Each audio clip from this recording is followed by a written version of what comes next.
was quite an introduction. That was half of my speech, actually. So, like Amir said, I'm Jaymie Lanera, and I'm the Executive Director and Founder for the Elise Lanera Foundation, which I founded in 2009. And a little bit of personal information. I am a mother of one. He's a 1.5-year-old boy. And I'm currently pursuing my master's degree for education, instruction, and curriculum.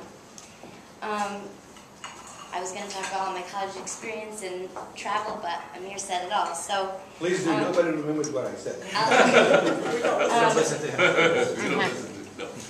It's actually a perfect, where he left off is perfect. When I was chosen to be an international delegate, I had to choose between 5 different delegations, and each delegation was on a different continent.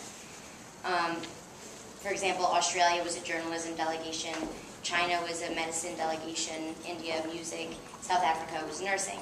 I've never been a nurse or thought about pursuing a career in nursing. But when I was in high school, I volunteered for about 3 years at an HIV/AIDS hospice where I spent a lot of time learning about the disease and getting close to people who suffered from the disease. So I was very interested in HIV/AIDS and knowing that in South Africa there's the largest HIV/AIDS epidemic in the world. So when I was choosing from these select 5 delegations, I chose South Africa because I thought it would be a really good experience for me. And that was May 2008, and in January 2008, I had been enrolled in American University going for my master's degree in French interpretation and translation. It's a funny story, actually, because I was sitting in class, in one of my interpretation classes, and we were translating an excerpt from Genesis in the Bible about the Garden of Eden. And I got into a massive debate with my teacher that the translation of Garden of Eden in French was not Field of Eden, but it was garden, because there's a word for garden in French. So I insisted that it was Garden of Eden, and he's like, no, I lived in France for 15 years, I know. Well, I lived in France for 2 years, and I'm absolutely positive. Turns out I was right in the long run. But I was so aggravated, I'm sitting in class, I'm thinking to myself, is this really what I want to be doing with the rest of my life? Worrying about whether the Garden of Eden in French is a garden or a field? Is this what I'm going to be doing? And in that moment, I just, like it was nothing, I stood up, I had a paper due that day, and I don't even know why he handed it in, but I just put it down on the desk, I walked straight to the registrar's office, and I withdrew from school. And as I'm walking back to my apartment, I'm thinking to myself, what am I going to tell my dad? He's going to kill me. But I knew, when I did it, I knew that I thought about the fact that I was leaving in May for Africa, and I can't really explain the feeling, but I knew that something big was waiting for me. I had absolutely no idea what it was, but I was thinking to myself, I was 24. I'm 24 years old, I don't know what I want to do, I'm going nowhere, no. So I thought about Africa, and I just knew something. I didn't know what, but I knew something. So when I went to South Africa in 2008 in May, it was only for 2 weeks, this scholarship program, but we visited all different clinics, orphanages, hospitals, we learned about the healthcare, and within my first week there, that big something that I was waiting for forever just hit me like wham, like a ton of bricks. And I remember exactly where I was. I was sitting on a bus in a township called Guguletu, right outside of Cape Town. And the bus was parked right next to a gas station on one side, and the other side was this township where, if you can imagine a tin can, except not round, but square, with a tin roof on top, one on top of the other, on top of the other, on top of the other, the size of 3 football fields, and maybe 2 water pumps to share between all those tin can houses, as I would call them. Anyway, so the tour guide, I guess you could say, on the bus started telling a story about a girl named Amy Beale, who was a 21-year-old college student from California who was studying in South Africa. And I think it was I'm not exactly sure the year that she died, but she was murdered in South Africa right outside, right at that gas station that we were parked next to. She was murdered, she was stabbed to death by 3 men during one of the riots that they were having in South Africa. And I get goosebumps when I tell this story. Then about a year later, they had something in South Africa called the TRC, the Trust and Reconciliation Act, where if you came forward with sins that you had committed, you were granted amnesty. So Amy Beale's parents flew to South Africa from California to face their daughter's killers. And I'm sitting there when I'm hearing the story, I'm thinking about my dad. The first time my dad saw the kid that killed my mom, the man that killed my mom he was 19. He killed 2 people, my mom and her friend, in the car, and he went to jail for 6 months. That's it. So actually it was a big case during the legal system, 1985. They changed all the laws because of that case for drinking and driving. Anyways, so I'm thinking, okay, if my dad ever was to face someone that murdered me, I mean, they wouldn't live past the door. So Amy Beale's parents went to South Africa, faced their daughter's killers. Long story short, not only did they forgive these three men, but they adopted them and took them in, raised them, and now 2 of those 3 men are the ones that run the Amy Beale Foundation in South Africa. And you're getting goosebumps. Yeah. When I heard that story, I'm just thinking, wow, you know, I mean, talk about forgiveness. That's one thing, but to actually be able to notice that there's a problem there. Your daughter's being murdered on the streets of South Africa. There is a problem. And it needs to be addressed. And so the parents of Amy Beale, you know, they said this is what Amy Beale would have wanted. She would have wanted us to take her death and not let it be in vain. And I started thinking about my mom and how I've been working so hard my whole life to find her and find out who she was and build a relationship with her that I never had a chance to have. And it just came to me, my mom's always the type of person who's always helping everybody. I mean, regardless of what people say about bums on the street asking for money, she didn't care. If it put a smile on their face, you know, she gave them whatever little bit she had. And I don't know, I was so inspired that that's what I want to do. So from that second on, I stayed in Africa for another 3 months after traveling to Kenya and Tunisia and Algeria, etc. And constantly had my notebook. I'm jotting down things like I see a billboard for Ned Bank that you open an account with us and we donate a certain amount to charity. I mean, every little thing that I could think of that would help me to start an organization, I wrote down. And then I came back. I came back from Africa to the States, and I knew what I wanted to do, finally. It was going to be a lot of work. I had no idea how to do it. I'd probably have to Google how to start a nonprofit, which I ended up doing it. Anyways, I talked with my best friend, who I'd been friends with since I was 15 years old, so about 11 years, Kristen. Say hi. I told her she was working at a job for about 3 years, an office job in a cubicle for 3 years every day, and I was telling her all this stuff about how education is what's going to change. I mean, adults are so set in their ways. You know, I talked to a lot of adults in South Africa who this one woman had HIV, and I was talking to her and I said, you know, does your husband know that you're HIV positive? And she said, no.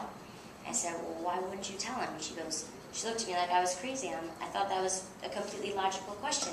And she said, well, because if I told him I had HIV, he would arrange for 20 men to come and rape me. I was like, what? I'm sorry, I don't understand. And she proceeded to say that the stigma over there is HIV is a woman's disease, and if you have HIV, you're a whore. And the only way to punish a whore is you rape her. And I didn't understand. So, well, don't they understand they can get HIV?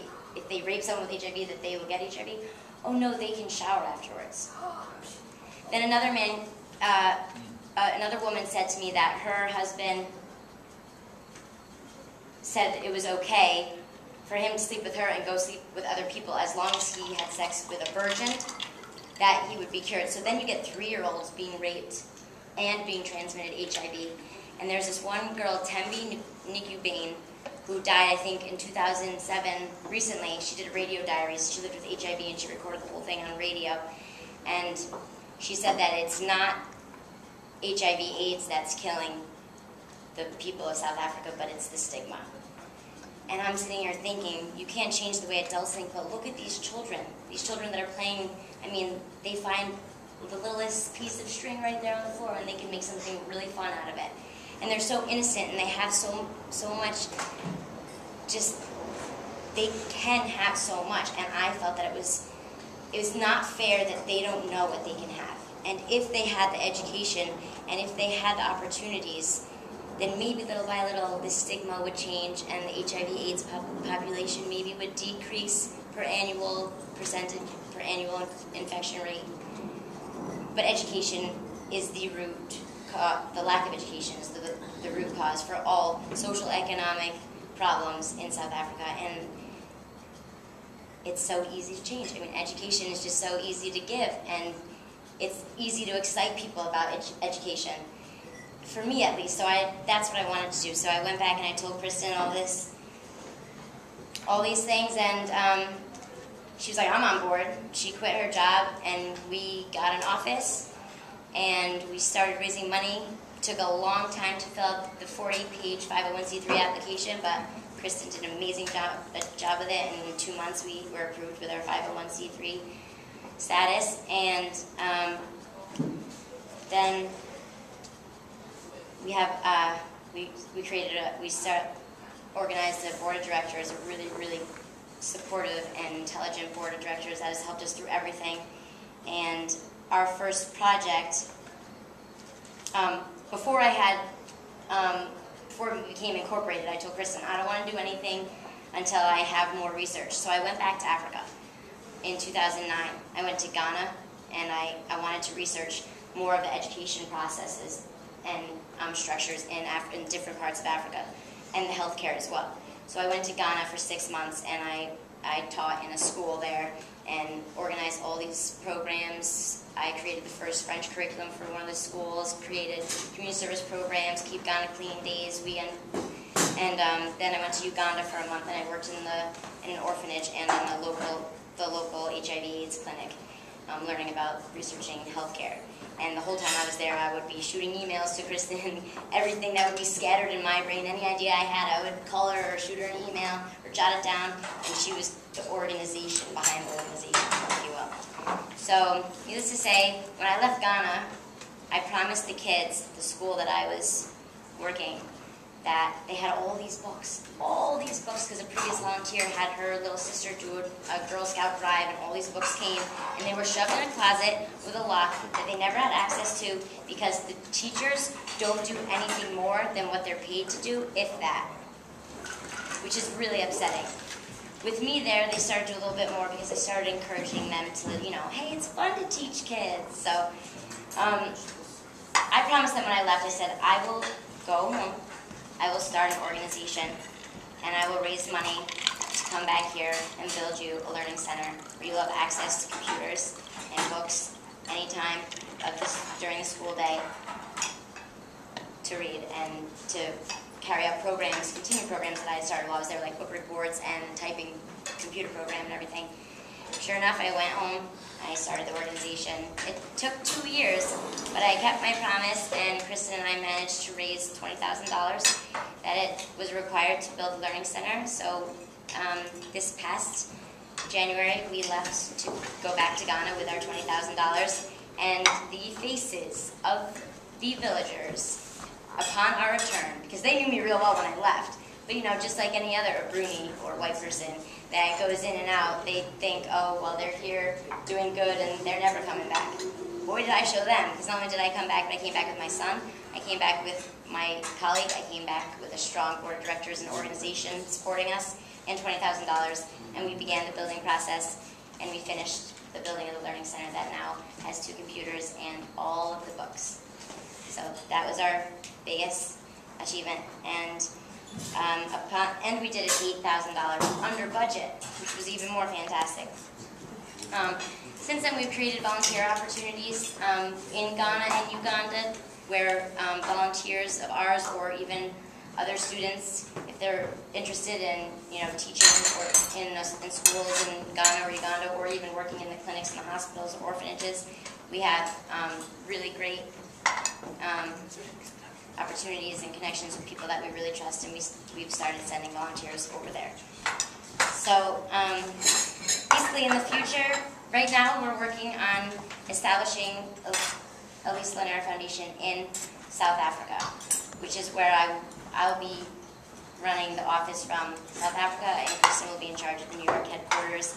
And we have a lot of contacts over there in the nonprofit sector who are helping us. We're looking for land. Once we get land,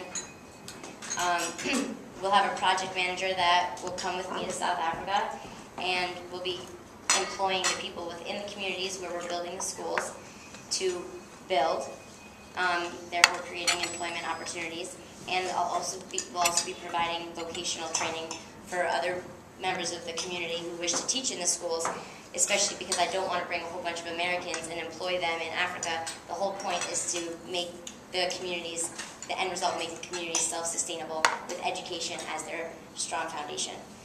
And all of the money that we raise and we'll be using for this, what makes our organization different than most is that we will be, and me personally, will be going and overseeing the distribution of all the funds, making sure that there is not one penny that is not going where it's supposed to be going. Because I've been there, I've seen massive bags of shoes and clothes donated to orphanages, and I see all the orphans running around with Halloween costumes on and bathing suits, like one-piece bathing suits as tops, so that their bodies through one of the legs, and no shoes. And I've seen the staff divvy up all of those donations amongst themselves for them and their families.